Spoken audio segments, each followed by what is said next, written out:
सती सुलोचना की कथा। कौन थी सुलोचना? सुलोचना नागों के राजा शेषनाग और देवी नागलक्ष्मी की पुत्री, लंका के राजा रावण के पुत्र इंद्रजित की पत्नी थी। शूर्पणखा का नाक राम भगवान के छोटे भाई लक्ष्मण द्वारा काटा गया। इस बात का बदला लेने के लिए शूर्पणखा के भाई रावण ने भगवान राम की पत्नी सीता का हरण कर लिया। सीता माता को रावण की कैद से मुक्त कराने के लिए प्रभु राम लंका पहुंचे। वहां उन्होंने रावण से युद्ध किया। इसी दौरान लक्ष्मण के द्वारा मेघनाद का वध हो गया। मेघनाद वध के बाद मेघनाद का हाथ सुलोचना के समक्ष आकर गिरा। सुलोचना ने सोचा कि पता नहीं यह किस उसके पति की भुजा है या नहीं, कहीं कोई माया तो नहीं।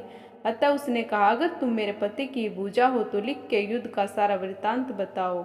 हाथ ने लिखा, प्रिय, हाँ यह हाथ मेरा ही है। मेरी परम गति प्रभु राम के अनुज श्री लक्ष्मण के हाथों हो गई है। मेरा सिर प्रभु श्री राम के पास सुरक्षित है। मेरा सिर बजरंगबली जी ने रामचंद्र के चरणों में रखकर मुझे बैकुंठ प्रदान कर दिया है। सुलोचना ने तय कर लिया था कि समय आ गया कि मुझे अब सती हो जाना चाहिए, किंतु पति का शव तो राम दल में पड़ा हुआ था, फिर बस कैसे सती होती। जब अपने ससुर रावण से उसने अपना अभिप्राय कहकर अपने पति का शव मंगवाने के लिए कहा, तब रावण ने कहा, बेटी तुम स्वयं ही रामदल में जाकर अपने पति का शव प्राप्त करो। जिस समाज में बाल ब्रह्मचारी श्री हनुमान, परम जितेंद्र श्री लक्ष्मण तथा एक पत्नीवर्ती भगवान श्री राम विद्यमान, उस समाज में तुम्हें जाने से डरना नहीं चाहिए। मुझे विश्वास इन सतुत्तम महापुरुषों के द्वारा तुम निराश नहीं लौटाई जाओगी। रावण की बातें सुनकर सुलोचना श्री राम के पास गई। उनसे प्रार्थना करने लगे। श्री राम जी उन्हें देखकर उनके पास गए और कहा, हे देवी, आपसे मेरा कोई बैर नहीं। आप बड़े ही पतिव्रता हैं, जिसके कारण ही आपका पति अपराजित था। आप कृपा करके अपना यहाँ आने का उद्देश्य बताएं। सुलोचना ने कहा, राघवेंद्र, आप तो हर बात से अवगत हैं। मैं अपने पति के साथ सती होना चाहती हूँ और आपसे उनका शीश देने का आग्रह कर रही हूँ।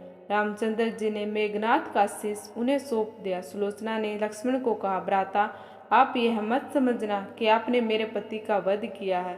उनका वध करने का पराक्रम किसी में नहीं है। यह तो आपकी पत्नी के सतीत्व की शक्ति है।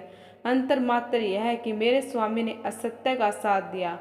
वानर गणों ने पूछा कि आपको यह किसने बताया कि मेघनाद का शीश हमारे पास है?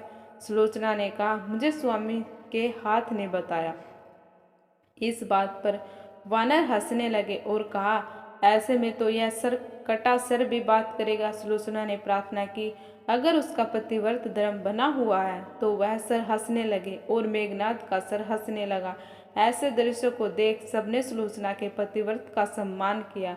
सुलोचना ने चंदन की सैया पर अपने पति के शीश को गोद में रखकर अपनी आहुति दे दी।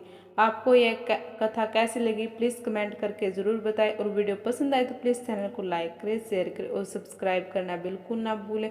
और वीडियो को अंत तक देखने के लिए आप सभी का बहुत बहुत धन्यवाद।